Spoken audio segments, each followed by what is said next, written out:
اور وہ کٹ کے نیچے تک اتر آیا وہ وار، اور خون کے فوارے پھوٹ پڑے۔ اس پر آپ نے ہائے وائے کہنے کی بجائے ایک ہی جملہ آپ کی زبان اقدس سے نکلا، فرمایا فزت برب الکعبہ، رب کعبہ کی قسم میں کامیاب ہو گیا۔ آپ کے منہ سے چیخ نہ نکلی، کوئی ہائے وائے نہ نکلی، کیا نکلا؟ رب کعبہ کی قسم میں کامیاب ہو گیا۔ مسجد میں شور و غوغا پھیل گیا، لوگوں نے مجرم کو بھی پکڑ لیا، آپ کو سنبھالا، لیکن خون کے فوارے پھوٹ رہے تھے۔ اٹھا کے آپ کو گھر لے جایا گیا تو آپ نے اپنے صاحبزادے حضرت امام حسن علیہ السلام کو بلایا، فرمایا بیٹے اس مجرم کے ساتھ کیا کیا؟ کہ ابا جان قید میں ہے، فرمایا اسے شربت پلانا، بھوکا ہو تو کھانا بھی کھلانا، اگر میں زندہ رہا تو میں اس کے بارے خود سوچوں گا کہ میں نے اس کے ساتھ کیا کرنا، اور اگر میں زندہ نہ رہا تو پھر اس کے ساتھ وہی کرنا جو ایک قاتل کے ساتھ کیا جاتا ہے شریعت محمدی کے حکم کے مطابق۔ بالآخر آپ 2 راتیں اس دنیا میں رہے، 19 کی رات اور 20 کی رات، اور 21 رمضان المبارک کی رات آپ کی روح مبارکہ اپنے محبوب رب کی طرف پرواز کر گئی، آپ کی شہادت ہو گئی۔ امام حسن، امام حسین اور حضرت عبداللہ بن جعفر نے آپ کو غسل دیا، آپ کو کفن پہنایا گیا، امام حسن علیہ السلام نے آپ کا جنازہ پڑھا، اور اس کے بعد آپ نے خطبہ دیا اور کہا لوگو آج تم سے وہ ہستی بچھڑ گئی ہے جن کی شان اور عظمت کو نہ پہلے کوئی پا سکا نہ بعد میں کوئی پا سکے گا۔ آپ کو ایک روایت کے مطابق کوفہ میں دفن کیا گیا، اور ایک روایت کے مطابق آپ کی جسم مبارک کو ایک سواری پر سوار کیا گیا، اور وہ سواری اللہ کی طرف سے مامور تھی، اور وہ اس جگہ پہنچی جہاں آج آپ کی قبر مبارک ہے۔ ہارون رشید کے بارے آتا ہے کہ ایک دفعہ کتا شکاری پہ نکلا، ایک ہرن کے پیچھے دوڑ رہا تھا، تو وہ ہرن ایک مزار میں جب داخل ہوا تو کتا باہر بیٹھ گیا، مزار میں داخل نہ ہوا۔ تو ہارون رشید بہت زیادہ حیران بھی ہوا اور متاثر بھی ہوا کہ آخر یہ مزار کس کا ہے؟ تو اس بستی کے لوگوں نے بتایا، نجف اشرف کے رہنے والوں نے بتایا کہ یہ حضرت مولا علی المرتضیٰ کی قبر انور ہے، یہ آپ کا مزار مبارک ہے۔ حضرت امام زین العابدین علیہ السلام مدینہ سے چل کے آتے تھے اور اس قبر کی زیارت کرتے تھے اور فرماتے تھے یہ میرے دادا جان کی قبر ہے۔ وہ امام زین العابدین کی شہادت اور روایت کے بعد کسی کے جھوٹ پر اعتماد کرنے کی حاجت نہیں۔ تو سب سے پہلے آپ کا پھر جو مزار ایک اچھی حالت میں تعمیر کیا گیا وہ ہارون رشید نے تعمیر کروایا۔ اب آپ کے بعد ابن ملجم کا کیا حشر ہوا؟ تو اس کے بارے علامہ ابن سعد نے لکھا کہ اس کے ہاتھ پاؤں کاٹ دیے گئے، قطعت اطراف ابن ملجم، ہاتھ اور پاؤں کاٹ دیے گئے، وجعل فی کوثرۃ واحرقوہ بالنار، اور ایک ٹوکرے میں ڈالا گیا اس کے جسم کو اور پھر اس کو جلا دیا گیا، عبرت کا نشان بنا دیا گیا ابن ملجم کو۔ حاضرین، شہادت امیر المومنین کے ساتھ اس امت نے وہ خسارہ اٹھایا جس خسارے کو یہ قیامت تک پورا نہیں کر پائیں گے، کبھی بھی پورا نہیں کر پائیں گے۔ وہ خسارہ ہر حوالے سے تھا، ایک عادل شخصیت کے حوالے سے بھی وہ خسارہ تھا، ایک اعلیٰ حکمران کے حوالے سے بھی وہ خسارہ تھا، ایک امام اور رہبر کے حوالے سے بھی وہ خسارہ تھا، ایک پیشوا کے حوالے سے وہ خسارہ تھا، ایک علم کے امام اور علم کے آفتاب کے حوالے سے بھی اور ہدایت کے آفتاب کے حوالے سے بھی خسارہ تھا، روحانیت کی دنیا کے مقتدا اور امام کے حوالے سے بھی خسارہ تھا۔ اور آپ فرمایا کرتے تھے اگر یہ امت مجھے خصومات میں جھگڑوں میں نہ الجھاتی تو میں اس امت کو وہ علم دے کے جاتا کہ قیامت تک انہیں کسی راہبر کی ضرورت نہ پڑتی۔ لیکن اس امت نے انہیں تکلیفیں دیں، اور نہ صرف انہیں بلکہ ان کی اولادوں اور ان کی اولادوں اور ان کی اولادوں اور ان کی اولادوں کو تکلیفیں دیں، اور آج تک یہ سلسلہ جاری ہے۔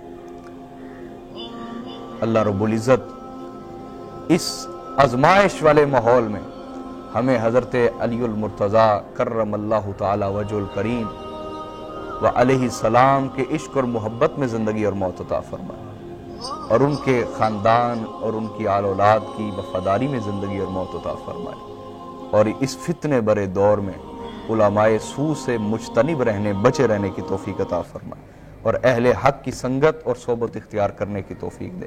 والسلام علیکم ورحمۃ اللہ۔